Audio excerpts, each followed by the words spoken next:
Hello students, good morning everyone. तो आज हम आपका चैप्टर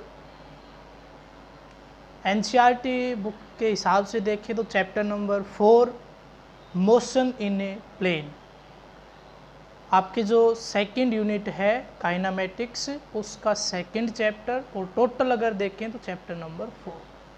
ठीक है, जो आपकी काइनामेटिक्स है उसमें 2 चैप्टर हैं, motion in a straight line and motion in a plane. तो उस काइनामेटिक्स का ये सेकंड चैप्टर है, मोशन इन ए प्लेन। तो आज हम इसमें कुछ बेसिक चीज़ें पढ़ेंगे और जो बहुत ज़रूरी भी हैं, जिनकी नॉलेज होना आपको ज़रूरी भी है। तो चैप्टर है आपका motion in a plane, lecture number 1 for class 11। तो सबसे पहले तो मैं आप सभी से रिक्वेस्ट करता हूं कि जिन जिन बच्चों ने chapter number 1 motion in a straight line, lecture number 10 जो कल हमने पढ़ाया था, conversion of graphs velocity time into acceleration time, वहाँ तक आप होमवर्क अपना चेक ज़रूर करवा लें। काफ़ी बच्चों ने मेरे पास सेंड कर दिया है, उनका मैंने चेक कर लिया, बिल्कुल अच्छे तरीके से, बहुत मतलब कंसंट्रेशन से वीडियो देख के उनका जो होमवर्क है उन्होंने किया है। तो मैं चाहूँगा बाकी बच्चे भी ऐसे ही वीडियो से अपना होमवर्क करें, ना कि वेट करते रहें कि लास्ट में पीडीएफ तो मिल ही जाएगी। लास्ट में वो बात अलग है कि पीडीएफ हमें देनी पड़ती है, लेकिन उससे आपको समझ में कुछ नहीं आता, ये भी कन्फर्म है। समझ में वीडियो देखने से ही आएगा, पीडीएफ की कॉपी मारने से समझ में नहीं आएगा। वो तो एक तरीका हो गया कि आपका रिटर्न वर्क हमने पूरा करवा दिया, अदरवाइज़ वो कोई सही तरीका है नहीं। इसलिए मैं आप सभी से रिक्वेस्ट करता हूँ कि साथ साथ चलते रहें। अगर कोई प्रॉब्लम आती है तो हमसे डिस्कस कर लें। अगर सर इस वीडियो में ये दिक्कत आ गई थी, ये पार्ट में लिख नहीं पाया, ये दिक्कत आ गई, तो हम वो पार्ट आपको रिटर्न प्रोवाइड करवाएंगे, आप लिख लीजिए वहाँ से। लेकिन ऐसा नहीं है कि वीडियो देख कर आराम से सो गए कि लास्ट में देख लेंगे, पीडीएफ मिल जाएगी तब कर लेंगे, ऐसा नहीं है। ऐसा करोगे तो आपको समझ में नहीं आएगा। जैसे आज आपने वीडियो देखा, मैं मानता हूँ कई बार जो नए बच्चे हैं इनको दिक्कत आ जाती है कि आज जो वीडियो देखा समझ में तो आ गया, लेकिन लिखें क्या, प्रॉब्लम आ गई, नहीं लिखा जा रहा कुछ भी। तो आप हमारे पास मैसेज कीजिए कि सर समझ लिया, बहुत अच्छे से आ गया, लेकिन हम लिख नहीं पा रहे इसके बारे में कुछ भी, तो हम आपको प्रोवाइड करवाएंगे कि ये मैटर आप लिख भी दीजिए। ठीक है, वैसे अच्छा तरीका तो ये है कि आप वीडियो देखें और अपने तरीके से उसको लिखें। ठीक है ना, जो डेफिनेशन वगैरह हैं, स्टेटमेंट हैं जो कि एग्जाम में लिखनी होती है, वो तो मैं बोल ही देता हूँ। बाकी वीडियो में मैं आपको समझा रहा हूँ, आप अपने तरीके से उसको पहले समझिए। समझने के बाद जिस तरीके से आपको लगे कि दोबारा मैं ऐसे पढ़ूँ तो मेरे समझ में आ जाएगा, आप उस तरीके से लिख लीजिए। मैं किसी बच्चे के ऊपर ऐसा ये कोई रूल नहीं लगाता कि बिल्कुल प्रॉपर आपको डिज़ाइन से राइटिंग होनी चाहिए, ये होना चाहिए, वो होना चाहिए। मैं आप कोई भी लैंग्वेज यूज़ करके उसमें लिख सकते हो, क्योंकि समझना आपको हो, नोट्स आपके लिए ना कि मेरे लिए हैं।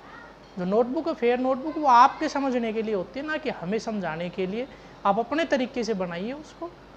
ठीक है, तो देखिए आगे शुरू कर देता हूँ मैं टॉपिक आपका। जो सबसे पहले इस टॉपिक में हमें स्केलर और वेक्टर्स की नॉलेज होना ज़रूरी है, क्योंकि अब तक हम एक स्ट्रेट लाइन में मोशन पढ़ रहे थे, अब एक प्लेन में पढ़ेंगे जिसमें तीनों डायमेंशन आपके यूज होंगे। कहीं पे 2 होगा तो कहीं पे 3 डायमेंशन, तो कहीं पे 1 डायमेंशनल मोशन भी आपका होगा। इन सभी के बारे में हम इस चैप्टर में स्टडी करेंगे। तो सबसे पहले जो मैंने बताया था, फिजिकल क्वांटिटीज़, दुनिया की जितनी भी फिजिकल क्वांटिटीज़ हैं उनको केवल 2 कैटेगरी में डिवाइड किया है। फर्स्ट कैटेगरी स्केलर और सेकंड कैटेगरी वेक्टर। तो क्या लिखोगे सबसे पहले, all physical quantities are divided into 2 categories. All physical quantities are divided into 2 categories. First one is scalar and second one is vector. ठीक है, तो कुछ स्केलर क्वांटिटी हैं तो कुछ वेक्टर क्वांटिटीज़ हैं। अब देखिए स्केलर्स, आप सभी ने बुक में देखा होगा, the physical quantity which having only magnitude. No, ऐसा नहीं है कि एक ऐसी फिजिकल क्वांटिटीज़ का केवल मैग्नीट्यूड हो उसको स्केलर बोलेंगे, थोड़ी सी अजीब सी डेफिनेशन लगती है। आप थोड़ा अच्छे तरीके से लिखिए, all those physical quantity which are described completely with the help of magnitude only। ऐसी फिजिकल क्वांटिटी जिनको केवल उसके मैग्नीट्यूड से कंप्लीटली डिस्क्राइब कर दिया जाए, यानी उसके बारे में कुछ भी बताना हो वो उसका मैग्नीट्यूड ही बता देता है, वो मैग्नीट्यूड उसके लिए सफिशिएंट है सब कुछ बताने के लिए, तो उसको हम क्या बोल देते हैं, स्केलर बोल देते हैं। नोट कर लीजिए, all the physical quantities which are completely described by magnitude only are known as scalars, are known as scalars। scalars के एग्जाम्पल आपको खुद लिखने, कम से कम 4 एग्जाम्पल आपको लिखने हैं, नोटबुक में चेक करूंगा। अब की बार जो विजिट होनी है, नेक्स्ट जो विजिट होनी है वो हर टीचर अपनी अपनी चेक करेगा। तो हमारी 3 टीचर्स की अब की बार टीम रहेगी, फिजिक्स, केमिस्ट्री और मैथ, ठीक है। बायो वाली जो मैडम हैं वो मतलब जो बच्चे बायो के हैं उनके पास बायो की मैडम चली जाएंगी, बाकी फिजिक्स, केमिस्ट्री और मैथ हम तीनों टीचर साथ विजिट करेंगे अब की बार। और जितने भी 11th-12th के, मेनली 11th-12th के जो भी स्टूडेंट्स हैं सभी की नोटबुक हम चेक करेंगे। ऐसा नहीं है कि हमने कोई प्राइमरी का टीचर भेज दिया या कोई मिडिल का, किसी 8th क्लास या 9th क्लास का टीचर भेज दिया, आपने कह दिया कि ये देखो हमने कर लिया और वो आ जाए कि हाँ कर लिया।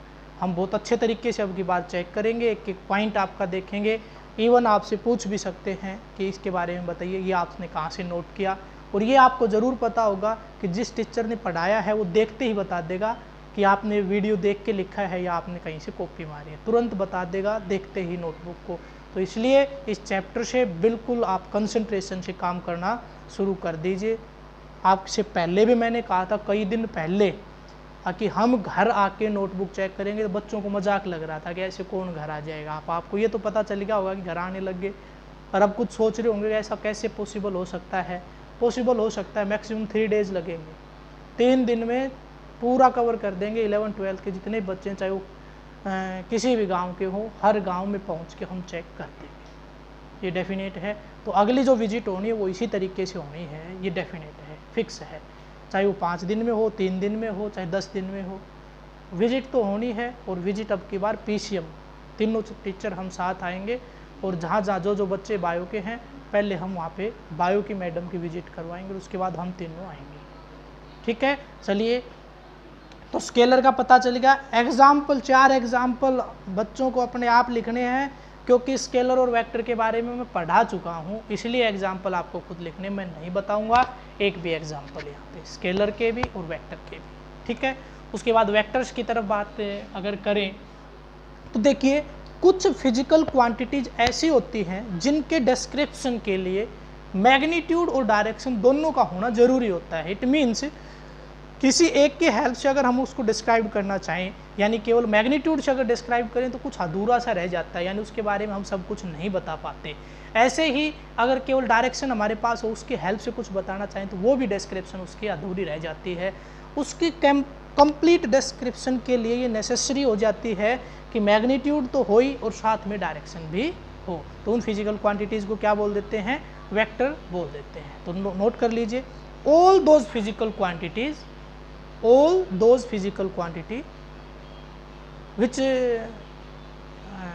all those physical quantity for description of which we require both magnitude as well as direction, ठीक है। those physical quantities whose description requires both magnitude as well as direction are known as vectors। Clear है scalar और vector? मैं करवा चुका हूं, इसलिए मैंने एग्जाम्पल आपको नोट नहीं करवाए हैं। अब स्केलर और वेक्टर के बीच में डिफरेंस, स्पीड वेलोसिटी का डिफरेंस करवा चुका। तो स्पीड क्या थी, स्केलर, और वेलोसिटी क्या थी, वेक्टर। डिस्टेंस डिस्प्लेसमेंट का डिफरेंस करवा चुका। तो ऐसे ही आपको वही 4 डिफरेंस इसके बीच में भी लिखने हैं। 4 कॉमन होते हैं, वैसे किसी बुक में 6-7 तक भी मिल जाते हैं, लेकिन जो 4 हैं वो अगर आपको आगे तो आप उनसे कितने भी डिफरेंस बना सकते हो। जो कॉमन 4 डिफरेंस हैं सभी को अपने आप नोटबुक में लिखने हैं। अगर स्केलर में ये होता है, वेक्टर में ये होता है, स्केलर में ये हो सकता है, वेक्टर में ऐसा नहीं हो सकता। इस तरह से करके 4 डिफरेंस आपको स्केलर और वेक्टर्स के बीच में लिखने हैं, ठीक है। स्केलर और वेक्टर्स के डिफरेंस में एग्जाम्पल अलाउड नहीं है। कभी ये सोचो कि 2 एग्जाम्पल उसके लिख दिए, 2 उसके लिख दिए, हो गया एक डिफरेंस, नहीं। एग्जाम्पल डिफरेंस में अलाउड नहीं है, ठीक है। तो 4 डिफरेंस आपके होने चाहिए। उसके बाद नेक्स्ट टॉपिक की तरफ मैं प्रोसीड कर रहा हूँ, रिप्रेजेंटेशन ऑफ ए वेक्टर।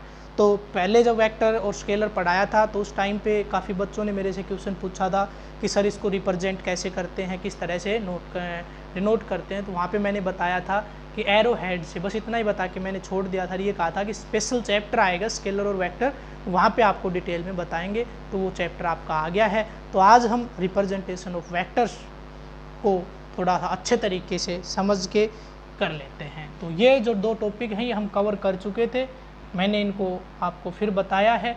उसके बाद है आपका रिप्रेजेंटेशन।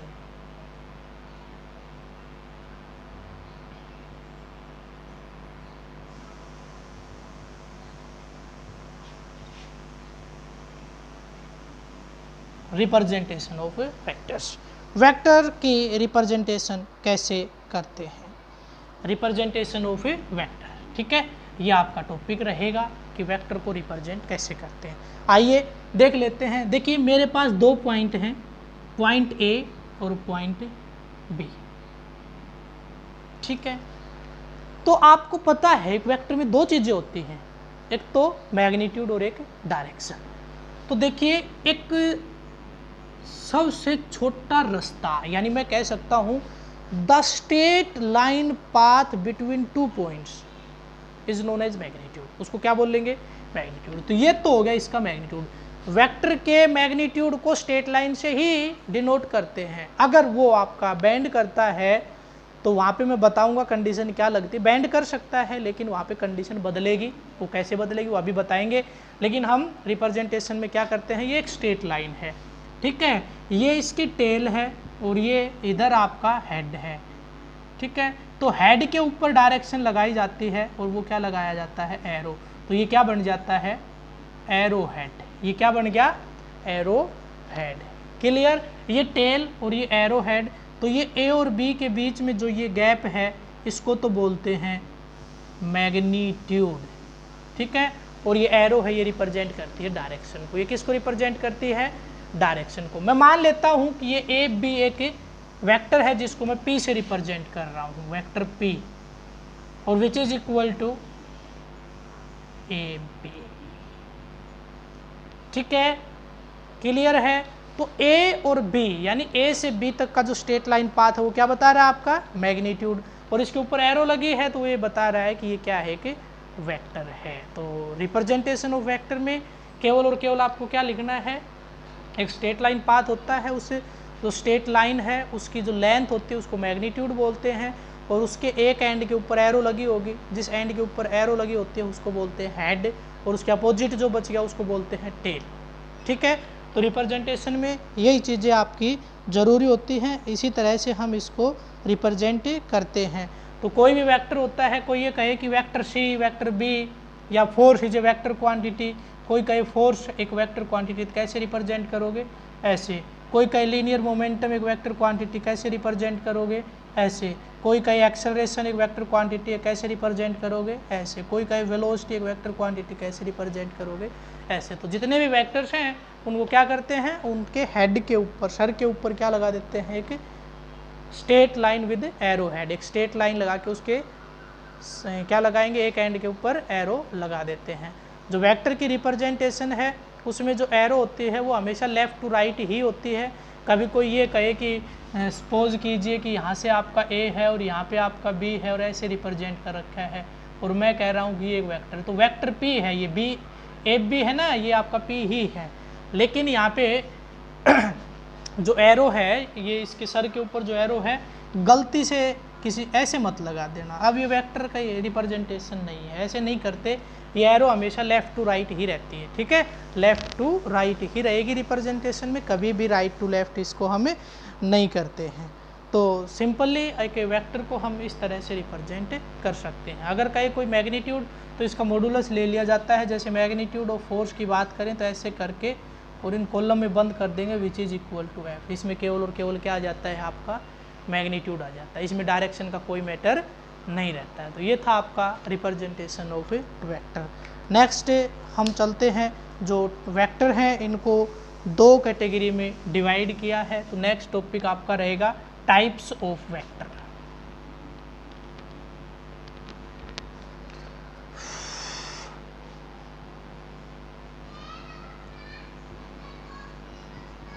Types of vector. वैसे अगर जो हम रिवाइज्ड सिलेबस की बात करें तो उस टाइप में उन्होंने केवल और केवल दो छोड़ रखे हैं जो मेन टाइप हैं, बाकी को साइड कर दिया गया है और उसमें एक और ऐड किया है, वो है यूनिटी वेक्टर। ठीक है, तो हम भी केवल वही पढ़ेंगे, इसके अलावा जो और होते थे जैसे जैसे ज़रूरत पड़ती जाएगी मैं बताऊंगा सारे, लेकिन स्पेशल टॉपिक की फॉर्म में हम उनको नहीं करेंगे क्योंकि वेक्टर के बहुत से टाइप होते थे, उनको हटा दिया गया है।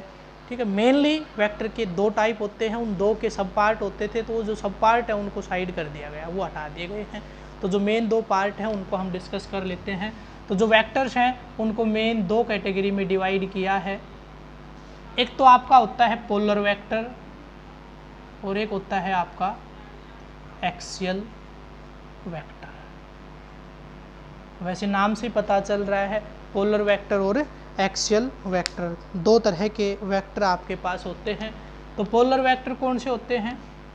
Vectors which are along a straight line. ऐसे वेक्टर जो किसके अलोंग हो? एक स्ट्रेट लाइन के अलोंग हो, उनको क्या बोलते हैं? पोलर वेक्टर बोलते हैं। और ये क्या होते हैं? Axial vector, vector whose direction is along a particular axis. ऐसे वेक्टर जिनकी डायरेक्शन किसके अलोंग हो?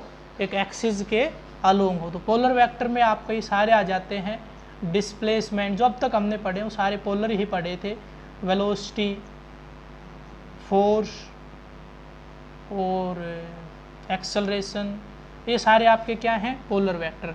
और एक्सियल वेक्टर की बात करूं तो इस तरह से ये आपका एक एक्सेल का मतलब समझते हो ना, जिसको आप बोलते हो साफ्ट या फिर रोड बोलते हो। जैसे ये मार्कर है, इसके ऊपर कोई बड़ा सा सर्कल लगा हुआ है, ये ऐसे रोटेट कर रहा है, इसके साथ साथ वो सर्कल रोटेट कर रहा है, तो ये क्या है? आपका एक्सेल है। ठीक है, यानी एक पर्टिकुलर एक्सिस के अराउंड अगर कोई मोशन हो तो इस तरह से मैं ये रिप्रेजेंट कर रहा हूँ। तो ये है टॉर्क ना, टॉर्क एक वेक्टर क्वांटिटी है, तो वो क्या है? एक एक्सियल वेक्टर है। ऐसे ही हमारे पास होता है angular acceleration, omega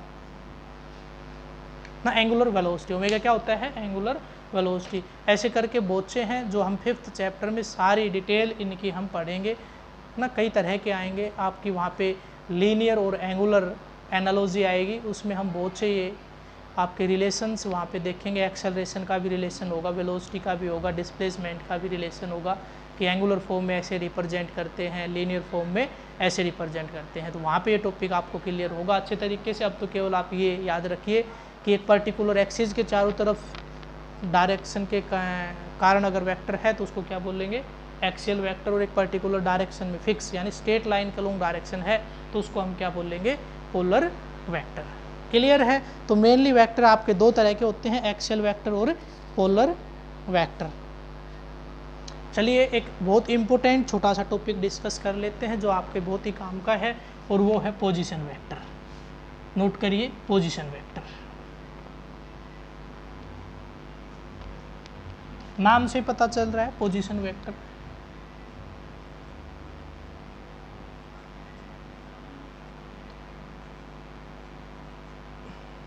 position vector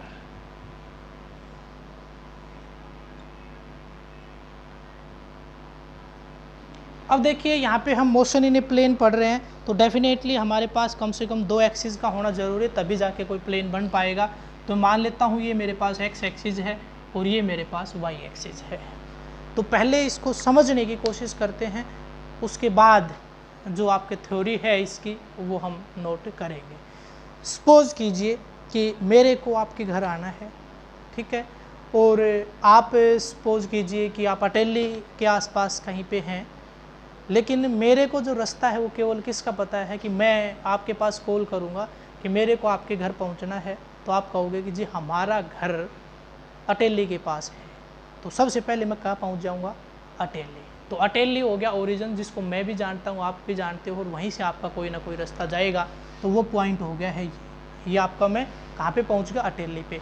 अब अटेली से 2 किलोमीटर 3 किलोमीटर इधर उधर आपका गांव है, ठीक है, इधर उधर आपका गांव है। अब उस गांव की पोजीशन मेरे को नहीं पता, वो आपने फ़ोन पे बताई कि अभी आप अटेली हो बस स्टैंड पे। हाँ मैंने बताया। तो अब आप अगर आपके पास कोई भी कॉल आती है तो आप उसको किस तरह से डायरेक्शन बताओगे? अगर कोई ये कहे आपसे कि मैं अटेली बस स्टैंड के ऊपर खड़ा हूँ, बताइए किस तरफ आना है, तो आप क्या करते हैं कि आप है ना सीधे चलो और लेफ़्ट ले लेना, राइट ले लेना। अरे उसको पहले उससे ये पूछो कि आप फ़िलहाल खड़े हो तो आपका फेस किस साइड में है, या उसको बताइए कि आप जहाँ भी खड़े हैं पहले तो फेस इस साइड में कर लीजिए और फिर उसको लेफ़्ट राइट के बारे में बताइए। अब पता नहीं आप सोच रहे हो कि शायद वो दरवाजे पे खड़ा होगा, या तो दरवाजे के बाहर की तरफ है उसका फेस होगा, या अंदर की तरफ। अरे हो सकता है कहीं और भी खड़ा हो, थोड़ा हाँ बस स्टैंड के आसपास इधर उधर खड़ा हो, क्या पता फेस किस साइड में हो। तो सबसे पहला काम आपका क्या हो गया कि उसकी पोजीशन जिस तरह से हमें डायरेक्शन बतानी है उसके हिसाब से सेट करवाना। ठीक है, तो आपने कहा कि आप जिस तरफ से सनराइज़ होता है उस तरफ फेस कर लीजिए। ठीक है, फेस करने के बाद आपको अब देखिए राइट साइड में एक मेन गेट दिख रहा होगा, इससे आप बाहर निकल के आ जाइए। जैसे ही आप बाहर निकल के आओगे तो आपके लेफ़्ट में और राइट में दोनों तरफ रोड जा रहे हैं, एक रेवाड़ी की तरफ जा रहा है और एक है नारनौल की तरफ जा रहा है। ठीक है, अब आप रेवाड़ी की तरफ या नारनौल की तरफ ये भी बताइए। लेफ़्ट राइट के चक्कर में ये हो सकता है कि फिर गलती हो जाए, आप कहिए कि अटेली से जो रेवाड़ी रोड है उस पर रेवाड़ी की तरफ चलिए, कितने किलोमीटर चलिए। यहाँ पे चलने के बाद लगभग अंदाज़ा बताना है, लगभग 1 किलोमीटर 2 किलोमीटर चलने के बाद एक स्टैंड आएगा, वहाँ पे आप राइट ले लीजिए, लेफ़्ट ले लीजिए, या वहाँ पे आप एक बार दोबारा पूछ के और फिर आप टर्न ले लीजिए। ठीक है, तो सपोज कीजिए मैं आपके बस स्टैंड तक पहुँच गया, आपके गाँव में पहुँच गया। ठीक है, मैं आपके गाँव में पहुँच गया लेकिन आपकी लोकेशन नहीं पता, यानी आपके गांव में, आपके गांव के मेन स्टैंड के ऊपर तो मैं किसी से भी पूछ के या गूगल मैप के हेल्प से पहुंच गया, कोई बड़ी बात नहीं है, वहां तक मेरे को पहुंच गया। ठीक है, तो ये आपका अटेली था और मैं आपके गांव में यहाँ पहुंच गया, आपके गांव में यहाँ पहुंच गया हूँ। तो ये जो गांव है आपका, इसको मैंने नाम दिया ए, ये था आपके पास ओ। तो यहाँ से यहाँ तक जो आपका पाथ रहा ये होगी अटेली के रेस्पेक्ट में आपके गांव की पोजीशन।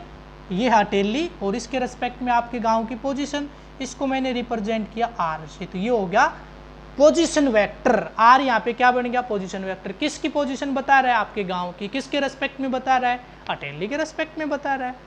ऐसे ही अगर मैं यहाँ पे बुक में किसी चीज़ को रिप्रेजेंट करूँ तो मैंने लिया एक्स और वाई। एक्स और वाई का क्या लिया? ओरिजिन।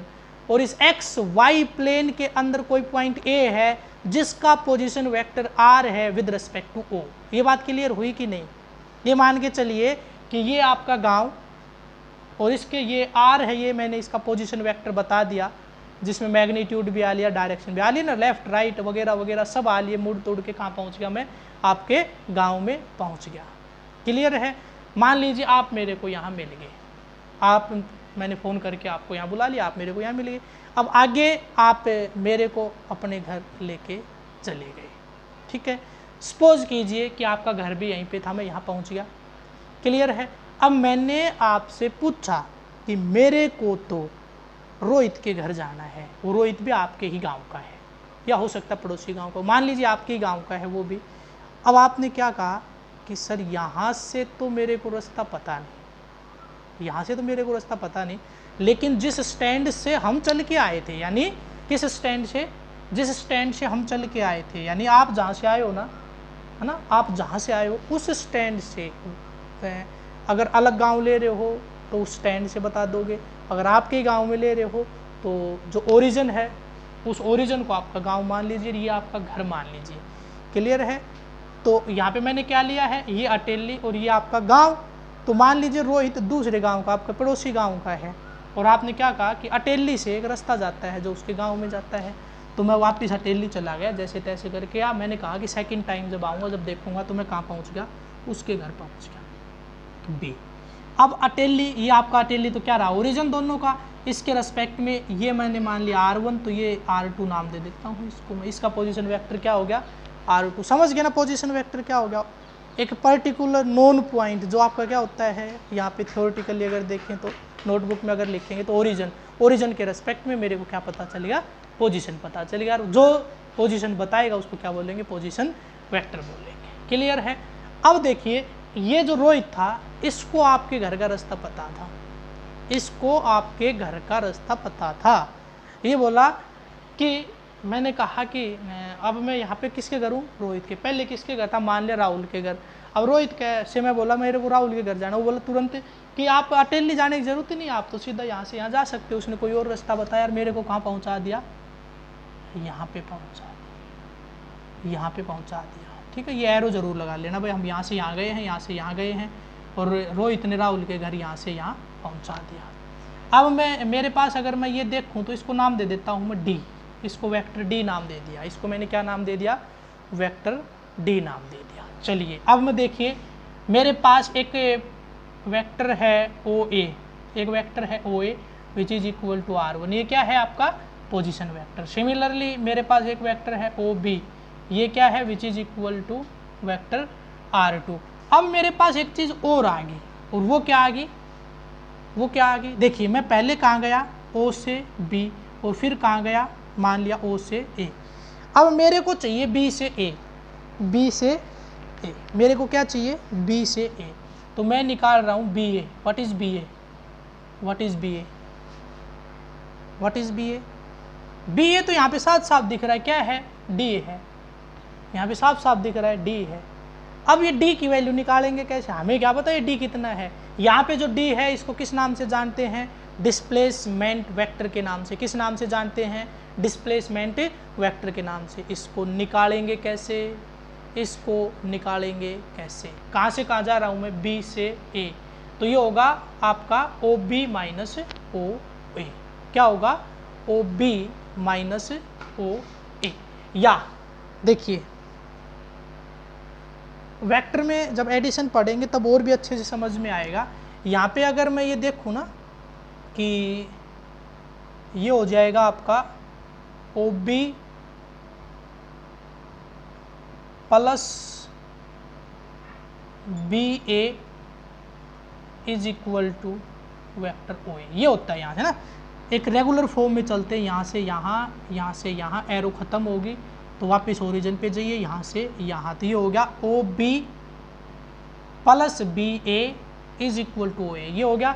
मेरे को क्या चाहिए, BA को एक साइड में छोड़ दीजिए, BA which is equal to OA minus OB, और यहाँ पे ये क्या है आपका, BA is equal to D, तो D is equal to OA is equal to R1, और ये आपका OB is equal to R2।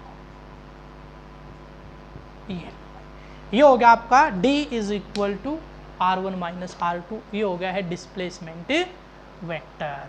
अगर आपको है ना शुरू में कंफ्यूजन होगा थोड़ा सा कि R2 माइनस R1 करें या R1 माइनस R2 करें, तो यहाँ पे क्या होता है, यहाँ पे क्या करते हैं, जैसे पहले जो वेक्टर होता है ना वो सब्ट्रैक्ट करना पड़ेगा। पहले जो वेक्टर होता है वो क्या करना पड़ता है, सब्ट्रैक्ट सेकंड में से। ये होता है आपका सेकंड माइनस फर्स्ट, है ना। जैसे अगर आप ऐसे लिखोगे ना R12, तो क्या आएगा, R1 minus R2, first minus second, और ऐसे होगा तो R21 इज इक्वल टू ये क्या आएगा आपका R2 माइनस R1। ऐसे करते हैं ना, ये रूल होता है।